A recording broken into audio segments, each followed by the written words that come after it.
पुरुष धन के नाश को, मन के संताप को, गृहिणी के दोषों को, किसी धूर्त के द्वारा ठगे जाने को और अपमान को किसी को नहीं बताते हैं।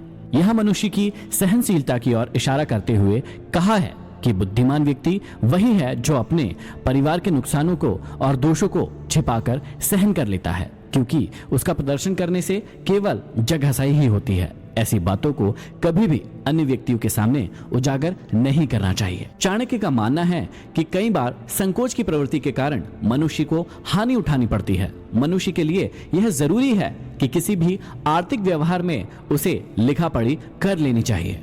इसमें उसे जरा भी संकोच नहीं करना चाहिए। इसके अलावा विद्या लेते समय, भोजन करते समय कभी भी संकोच नहीं करना चाहिए। आगे समझाते हैं कि संतोष से सर्वश्रेष्ठ सुख की प्राप्ति होती है। याचक दीनता प्रकट करता है, धनी गर्व करता है तथा और अधिक की इच्छा करता है। जिसका धन नष्ट हो गया हो वह शोक करता है, पर जो संतोषी है वह सुखी रहता है। आगे समझाते हैं कि अपनी स्त्री, भोजन और धन, इन तीन चीजों में संतोष रखना चाहिए और विद्या, अध्ययन, तप और दान करने में कभी भी संतोष नहीं करना चाहिए। जीवन में सजगता बहुत जरूरी है। इसलिए चाणक्य का कहना है कि दो ब्राह्मणों के बीच से गुजरने का अर्थ यही है कि आप उनके वाद विवाद में विघ्न डाल रहे हैं, अतः कभी उनके बीच से होकर ना निकले। ब्राह्मण और अग्नि के बीच से गुजरने का अर्थ यही है कि आप उनके अग्निहोत्र में विघ्न डाल रहे हैं। पति पत्नी तथा स्वामी और सेवक के बीच जब वार्तालाप चल रहा हो तब बीच में घुसकर आप उनकी बातों में विघ्न डालते हैं।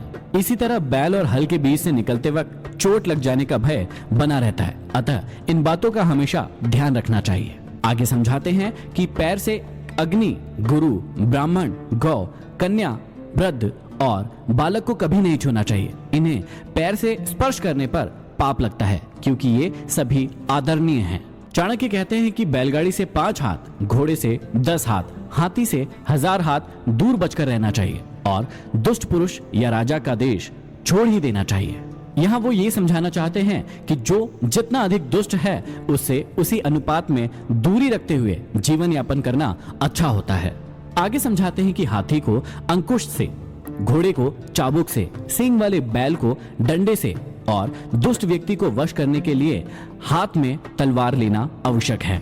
आचार्य चाणक्य के अनुसार दुष्ट व्यक्ति को आसानी से ना तो वश में किया जा सकता है और ना ही उसे सुधारा जा सकता है। ऐसे व्यक्ति को ठीक करने के लिए कभी कभी उसे तलवार से चोट पहुंचानी पड़ती है और कभी कभी उसे खत्म भी करना पड़ता है। आगे चाणक्य कहते हैं कि ब्राह्मण भोजन से संतुष्ट होते हैं, मोर बादलों के गरजने से, साधु लोग दूसरों की समृद्धि देखकर और दुष्ट लोग दूसरों पर विपत्ति आई देखकर प्रसन्न होते हैं। आगे समझाते हैं कि अपने से शक्तिशाली शत्रु को विनयपूर्वक उसके अनुसार चलकर, दुर्बल शत्रु पर अपना प्रभाव डालकर और समान बल वाले शत्रु को अपनी शक्ति से या फिर विनम्रता से जैसा अवसर हो उसी के अनुसार व्यवहार करके अपने वश में करना चाहिए। शत्रु से व्यवहार करते समय इस बात की ओर इशारा किया है कि शत्रु से व्यवहार करने से पूर्व उसकी शक्ति और सामर्थ्य का पूर्वानुमान लगा लेना चाहिए। राजा की शक्ति उसके बाहुबल में, ब्राह्मण की शक्ति उसके तत्व ज्ञान में और स्त्रियों की उनके सौंदर्य तथा माधुर्य में होती है। संसार में अत्यंत सरल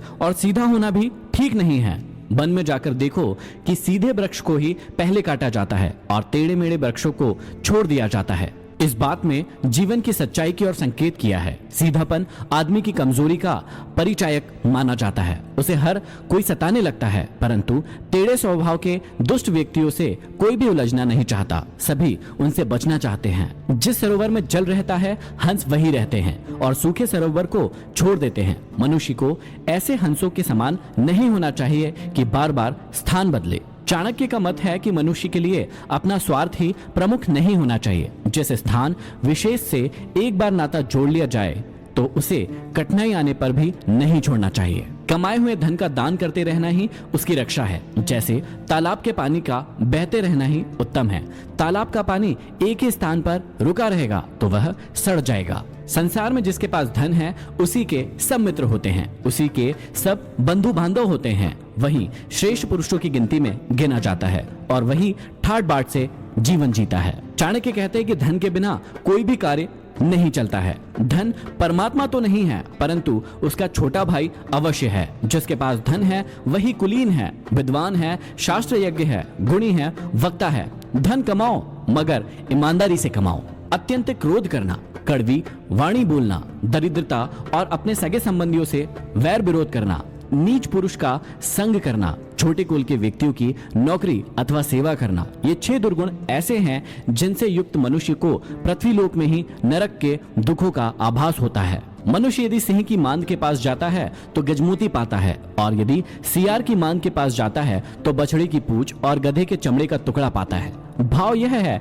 कि बड़े लोगों के पास जाने से धन संपत्ति और ऐश्वर्य प्राप्त होता है, और छोटे तथा नीच लोगों की संगति करने से सिवाय दुख के और कुछ भी प्राप्त नहीं होता है। आगे चाणक्य कहते हैं कि बोलचाल अथवा वाणी में पवित्रता, मन की स्वच्छता और यहाँ तक कि इंद्रियों को वश में रखकर पवित्र रखने का भी कोई महत्व नहीं होगा जब तक कि मनुष्य के मन में जीवन मात्र के लिए दया की भावना उत्पन्न नहीं होती है। आगे चाणक्य समझाते हैं कि जिस प्रकार फूल में गंध, तिलों में तिल, लकड़ी में आग, दूध में घी, गन्ने में मिठास आदि दिखाई न देने पर भी विद्यमान रहते हैं, उसी प्रकार मनुष्य के शरीर में दिखाई न देने वाली आत्मा निवास करती है। यह रहस्य ऐसा है, इसे विवेक से ही समझा जा सकता है। मनुष्य को चाहिए कि वह इस रहस्य को समझने का प्रयास करे। वह शरीर न होकर आत्मा है। आत्मरूपी तत्व इस देह में उसी प्रकार विद्यमान रहती है जिस तरह फूलों में गंध, तिलों में तेल और लकड़ी में अग्नि तथा गन्ने में मिठास और दूध में